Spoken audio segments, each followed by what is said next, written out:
Everyone, this is doctor Snehil. As I promised, PCOS का treatment इस बार लेके आ चुकी हूँ। लास्ट वीडियो में हमने डिस्कस किया था कि पीसीओएस किसे कहते हैं, इसे कैसे डायग्नोस करेंगे, क्यों होता है और डॉक्टर्स आपको क्या क्या टेस्ट रेकमेंड करेंगे। तो इस वीडियो में मैं बात करने वाली हूँ ट्रीटमेंट के बारे में। तो ट्रीटमेंट में पीसीओएस का आपको ये जानना है कि कोई भी पीसीओएस हो, ट्रीटमेंट डिपेंड करेगा एज पे। एज कितना है मरीज़ का, सिवियरिटी क्या है, उनका कंप्लेंट क्या है, अभी वो क्या लेके आए हैं। कोई भी एज ग्रुप हो, कोई भी कोई भी कंप्लेंट हो। तो अगर ओबीज पीसीओएस है आपको तो वेट रिडक्शन करना ही पड़ेगा, और लीन पीसीओएस भी है तो लाइफस्टाइल मॉडिफिकेशन करना ही पड़ेगा दोनों केसेस में। तो वेट रिडक्शन में क्या क्या करना है, सबसे पहले लाइफस्टाइल मॉडिफिकेशन करना है, दूसरी चीज़ आपको करनी है डाइटरी मॉडिफिकेशन, एंड तीसरी चीज़ करनी है आपको एक्सरसाइज, मोस्ट इम्पॉर्टेंट। तो डाइटरी मॉडिफिकेशन में क्या करना है कि जितना आप खाना खाते हो, ठीक है, उससे 500 से 1000 किलो कैलोरी कम खाना है।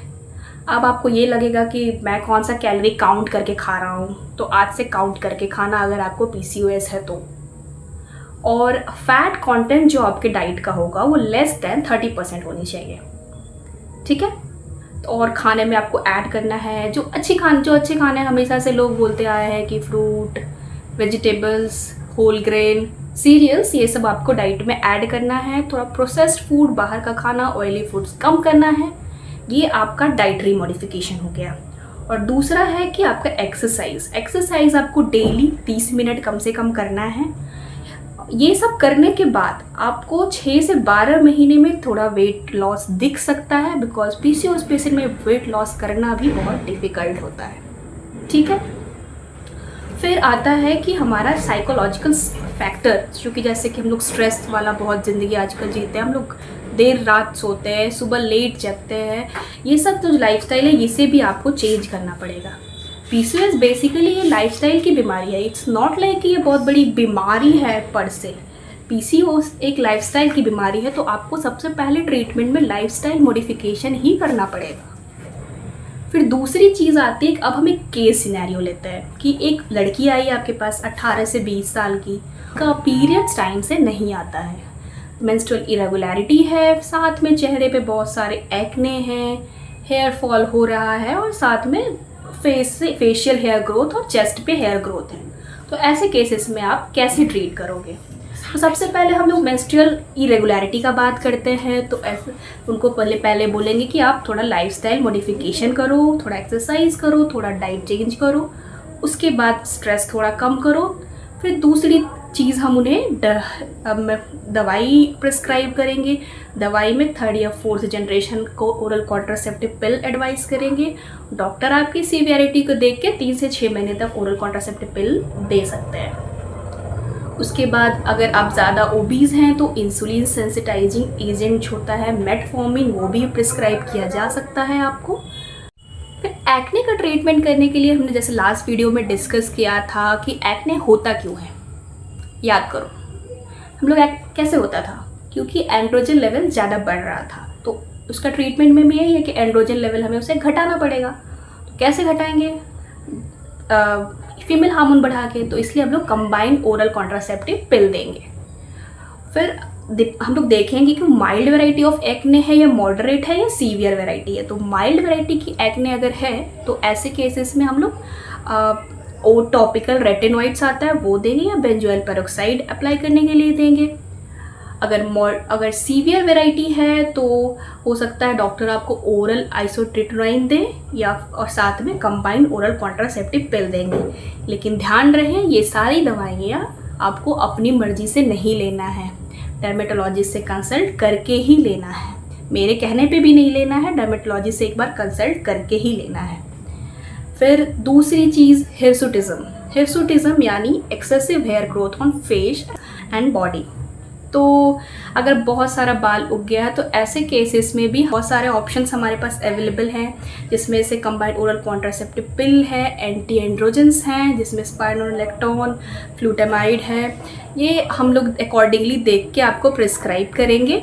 और साथ में लेकिन ध्यान इस बात पे देना है कि जो आपका पहले से मान लीजिए चेहरे पे हेयर ग्रोथ हो गया है, चेस्ट पे हेयर ग्रोथ है, तो वो ख़त्म नहीं होगा।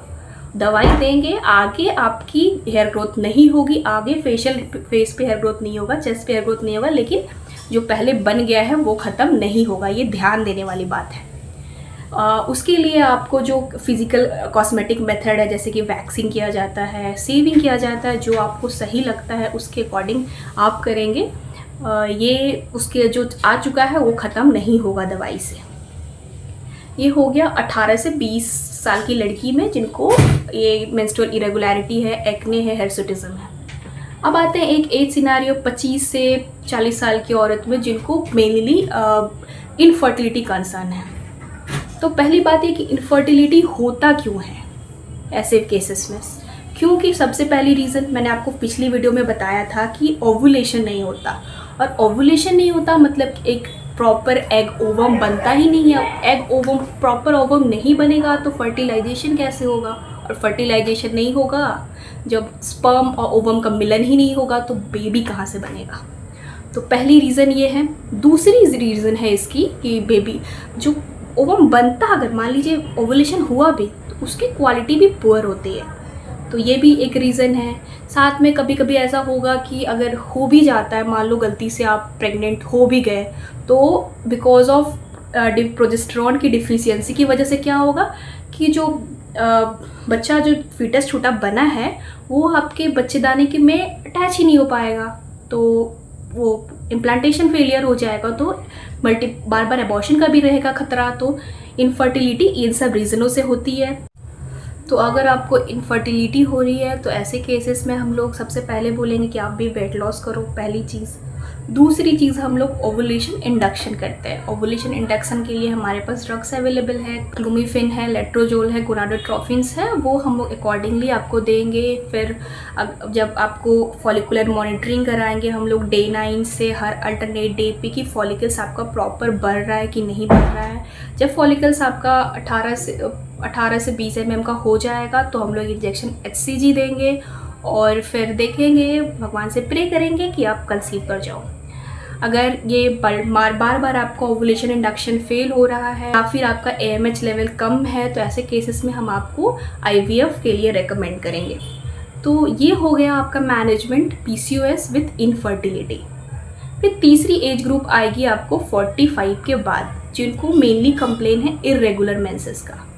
तो इन केसेस में इम्पॉर्टेंट चीज़ ये है कि हमें इनको एज अ मैनेज करना है AUB की तरह, पहली चीज़। दूसरी चीज़, इनमें हमें इंडोमेट्रियल बायोप्सी कराना बहुत ज़रूरी है, बिकॉज इरेगुलर मेंसेस रहा है, एस्ट्रोजन एक्सपोजर हमेशा से ज़्यादा रहा है, तो इंडोमेट्रियल हाइपरप्लेसिया और इंडोमेट्रियल कैंसर का रिस्क भी ज़्यादा है, तो इसलिए हम इंडोमेट्रियल बायोप्सी करेंगे। तो ये हो गया आपका PCOS का मैनेजमेंट। फिर आते हैं हमारे कुछ सवाल जो पिछली वीडियो में मैंने पूछे थे, उसका आंसर देते हैं। सबसे पहला सवाल था कि भाई क्या PCOS सिर्फ ओबीज विमेन में होता है? ऐसी बात नहीं है, ओबीज हो या लीन हो, दोनों में PCOS हो सकता है। PCOS दो तरह का होता है, ओबीज PCOS और लीन PCOS। फिर दूसरी बात कि क्या हर मोटी लड़की को PCOS होता है, तो ऐसी बात नहीं है, सब सारी मोटी लड़की को PCOS नहीं होता है। कुछ मोटी लड़कियां हैं जो बहुत हेल्दी लाइफस्टाइल जी रही हैं, हेल्दी हैं, कुछ पतली लड़कियां हैं जिनको बहुत सारी तरह की परेशानियां हो रही, तो इट्स नॉट लाइक कि सिर्फ मोटी लड़कियों में ही PCOS होगा। फिर तीसरी चीज़ मैंने पूछी थी कि क्या बच्चे नहीं ठहर सकते, तो ऐसी बात नहीं है। अगर आपने प्रॉपर लाइफस्टाइल मॉडिफिकेशन किया है, डॉक्टर्स की सलाह पे जा रहे हो, प्रॉपरली सब कुछ डॉक्टर्स को फॉलो कर रहे हो, तो बच्चा कंसीव करना पॉसिबल है। और चौथा सवाल मैंने पूछा था कि क्या PCOS का कोई इलाज नहीं है। ये भी एक मिथ है, ऐसा नहीं है, PCOS का इलाज है। अगर आप प्रॉपरली लाइफस्टाइल मॉडिफिकेशन करते हो, वेट रिडक्शन करते हो, अगर आप प्रॉपर डाइट अपना मॉडिफिकेशन करते हो, साथ में आप डॉक्टर्स के द्वारा प्रिस्क्राइब मेडिसिन लेते हो, तो PCOS रिवर्स किया जा सकता है। इट्स नॉट लाइक कि PCOS इज़ नॉट ट्रीटेबल। सो मैंने डिस्कस कर दिया PCOS का ट्रीटमेंट क्या है। आगे आपको कोई भी डाउट हो PCOS को लेके तो मुझे कमेंट में पूछ सकते हैं और मैं ज़रूर से ज़रूर रिप्लाई करूँगी। अगर किसी को अनियमित पीरियड्स है, किसी को एक्सेसिव हेयर ग्रोथ है फेस पे, या एक्ने हो रहा है, या बच्चे ठहरने में परेशानी हो रहा है, तो उनको ये वीडियो शेयर करना। और ऐसे ही इन्फॉर्मेटिव कंटेंट के लिए हमारे चैनल को सब्सक्राइब करना। So stay tune, take care, bye bye.